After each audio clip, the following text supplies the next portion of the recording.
Una voz puede informar.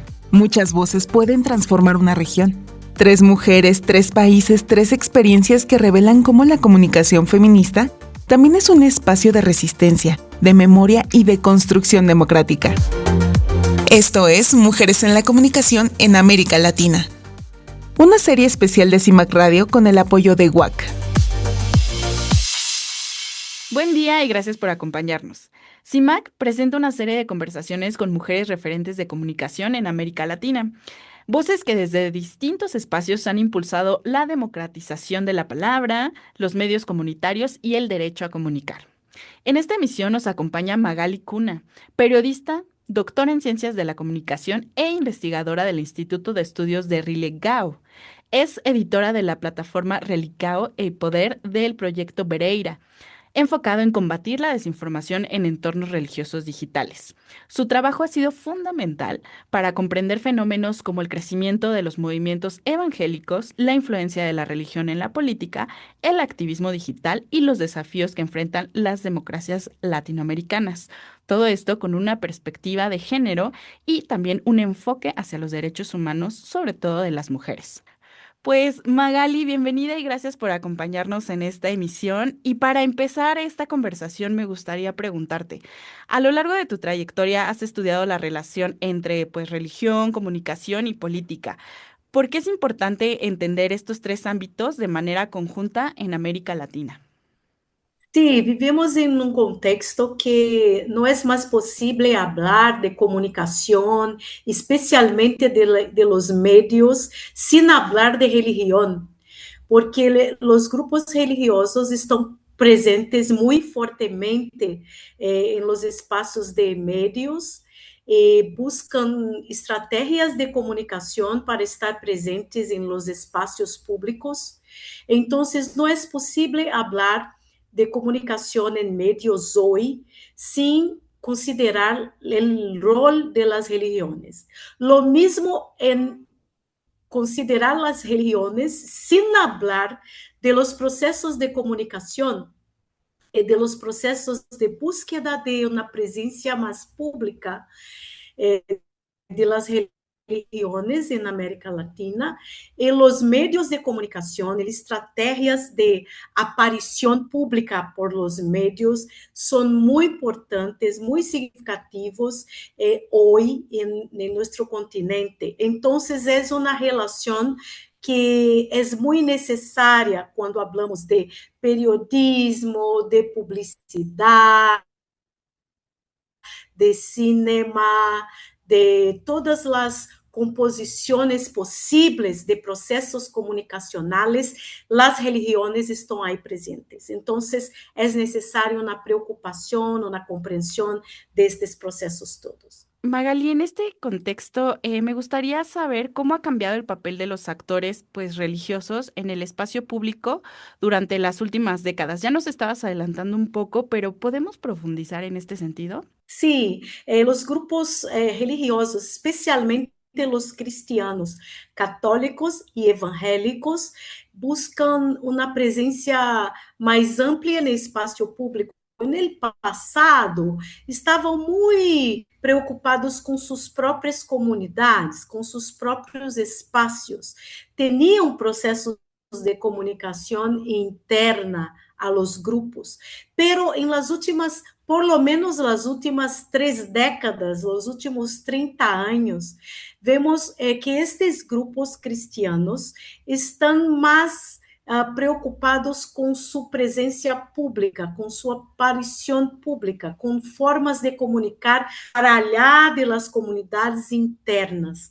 E também uma espécie de disputa por espaços públicos em la política, em la cultura, levando a religião a uma presença religiosa, sim, discutindo as religiões em los espaços públicos como outros grupos fazem, com seus temas, com suas discussões. Então, em los últimos 30 anos, é como um fenômeno de que os grupos religiosos católicos e evangélicos principalmente, pero não solamente eles, temos também judíos, temos também islâmicos, grupos espiritualistas também, que buscam disputar esta presença em los espaços.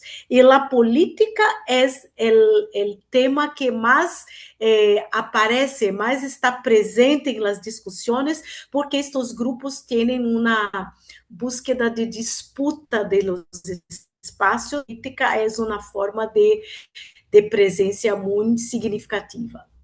Magali, también dentro de tu vasta trayectoria, pues conocemos que has trabajado en la verificación de información en espacios religiosos y digitales, ¿no? Eso me lleva a la siguiente pregunta. ¿Qué tipo de desinformación circula con mayor frecuencia en estos entornos? Sim, isso é muito significativo porque os grupos religiosos, as investigações acadêmicas han mostrado que os grupos religiosos são vulneráveis à circulação de desinformação. Por quê? Porque há uma verdadeira indústria de produção de desinformação, conteúdos falsos, conteúdos que buscam convencer pessoas a pautas, a temas políticos, especialmente políticos, pero não solamente, temas também econômico-financeiros, de grupos que buscam vantagens econômico-financeiras e buscam convencer pessoas com conteúdos que são desinformativos. E o que passa? O que passa é que a indústria de desinformação, grupos que são criados especialmente para construir estes conteúdos, para convencer pessoas, tratam de construir conteúdos, tratam de crenças, tratam de coisas que afetam comunidades e que são comunidades de pertença. Então, se um conteúdo é construído para afetar grupos religiosos, buscando temáticas que afetam crenças e visões de mundo com suas religiosidades específicas, estas comunidades de pertença religiosa são muito fortes, católicas, evangélicas e também de todos os outros grupos que temos, são muito fuertes en acreditación a lo que circula en el interior de estas comunidades de pertença. Então, grupos religiosos são grupos privilegiados em la circulação de desinformação, porque há como que uma certeza de que algo que é enviado a um grupo religioso tem circulação certa. São comunidades muito fortes de pertença. Então, os grupos religiosos e suas comunidades, uma paróquia católica, uma igreja evangélica, estão perfeitamente conectadas com as redes digitais. Então, grupos de WhatsApp, todas as redes digitais das plataformas como Facebook, Instagram, e todas essas outras, YouTube também, e se cria uma espécie de acreditação para tudo que se recebe por estes espaços. Então, os grupos da indústria da desinformação, que são grupos pagos e criados para criar conteúdo que convença pessoas a temas diversos, eles criam conteúdo específico para comunidades religiosas que afetem crenças e visões de mundo que circulam nessas comunidades, para que haja uma acreditação destes conteúdos. E com isso, eles se propagam muito facilmente. Os grupos religiosos são os grupos que mais aceitam e recebem e assimilam conteúdo desinformativo, falso, enganoso, porque há uma espécie de uma facilidade de aceitação.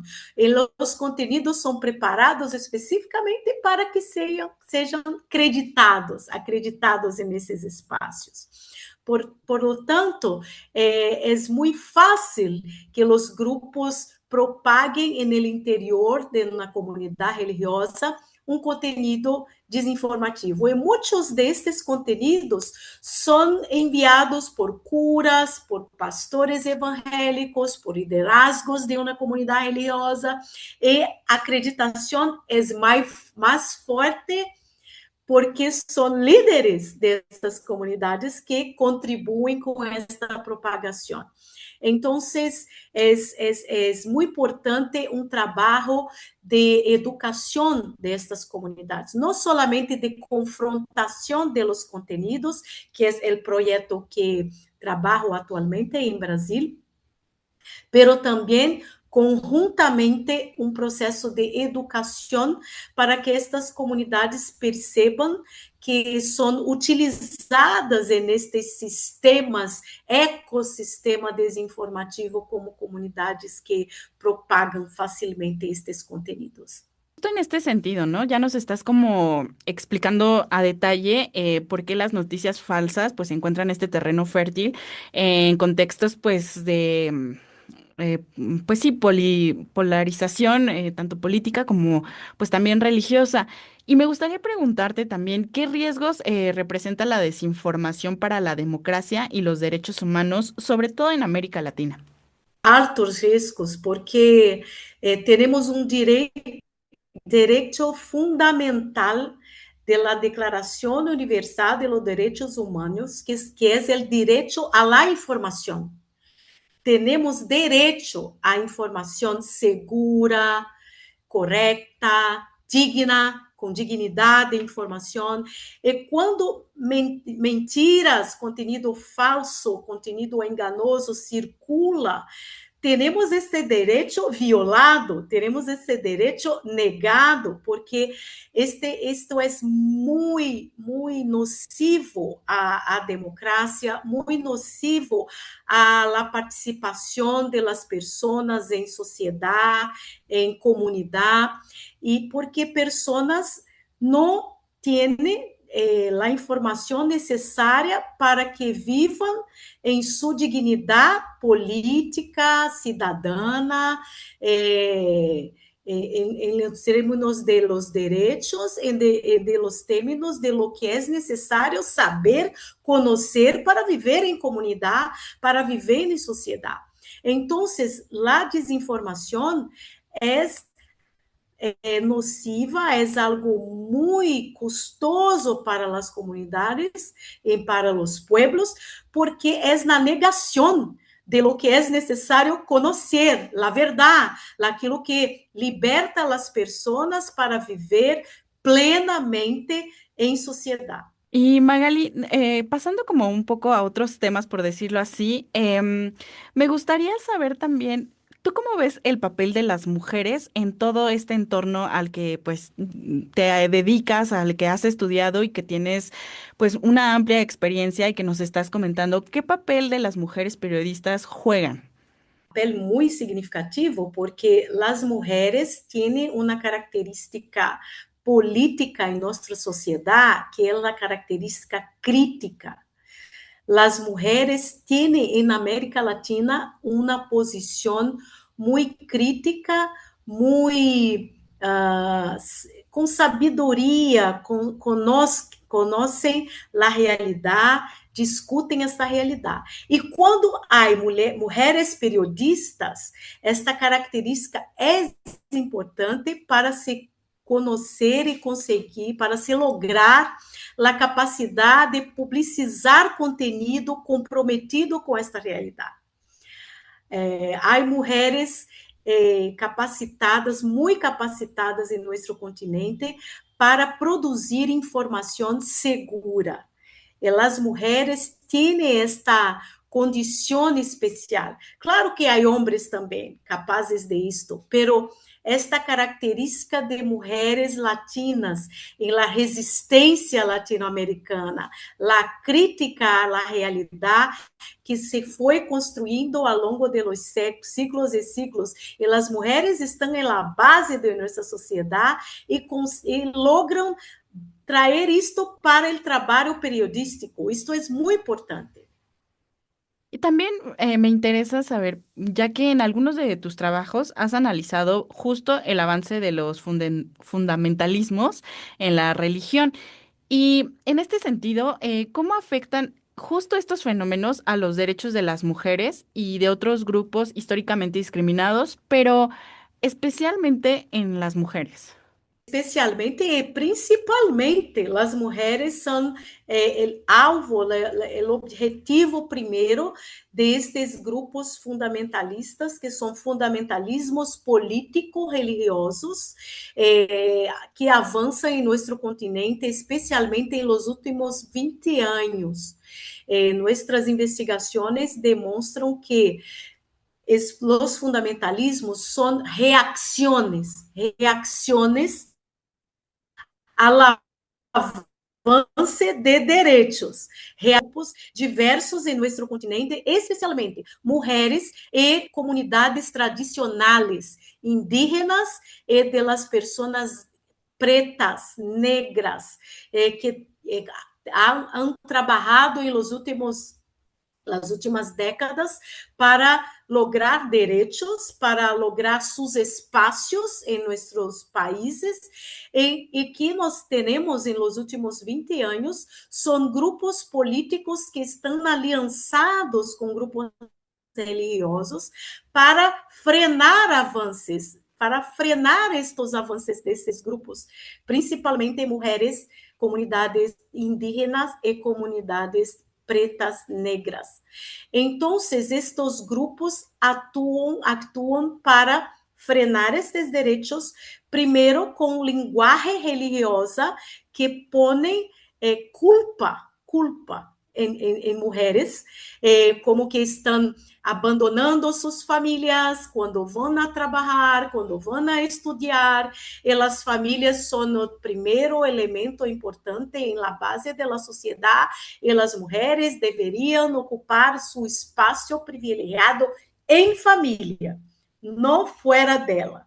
Então, temos esse discurso combinado com religião, especialmente com a Bíblia, pero não solamente o discurso cristiano, mas hablamos principalmente porque os cristianos são o grupo maior, considerando religiões em América Latina.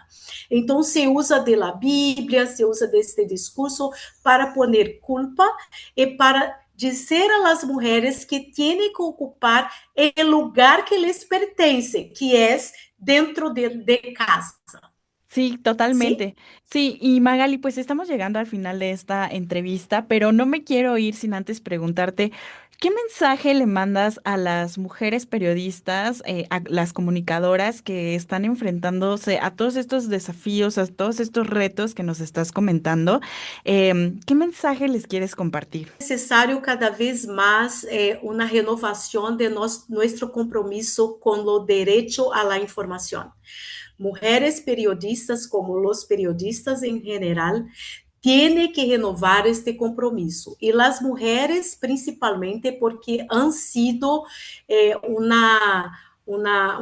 alvo, um objetivo destes movimentos que hoje enfrentamos em nosso continente, que buscam frenar o avance de las conquistas de los derechos, de la presencia pública de las mujeres.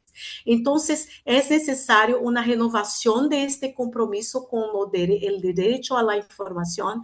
Es necesario también oír cada vez mais ouvir as mulheres que estão em las comunidades para que podamos trabalhar para as necessidades dessas mulheres. Elas necessitam também de informação segura, de informação que garantize a dignidade destas mulheres onde elas estão. Então, trabalhar com a informação segura e ouvir para que podamos responder a estas necessidades comunitárias. Pues muchísimas gracias por otorgarnos esta entrevista. Hemos conversado con Magali Cuna, periodista, investigadora y una de las voces más relevantes de América Latina en el análisis de la relación entre comunicación, religión, democracia y derechos humanos y también el papel de las mujeres periodistas en la actualidad. Magali, muchísimas gracias por acompañarnos. Hablo de Brasil con mi portuñol. Es muy importante esta oportunidad de comunicarnos. Gracias. Hasta la próxima. Las historias terminan, las conversaciones continúan. Gracias por escuchar Mujeres en la Comunicación en América Latina.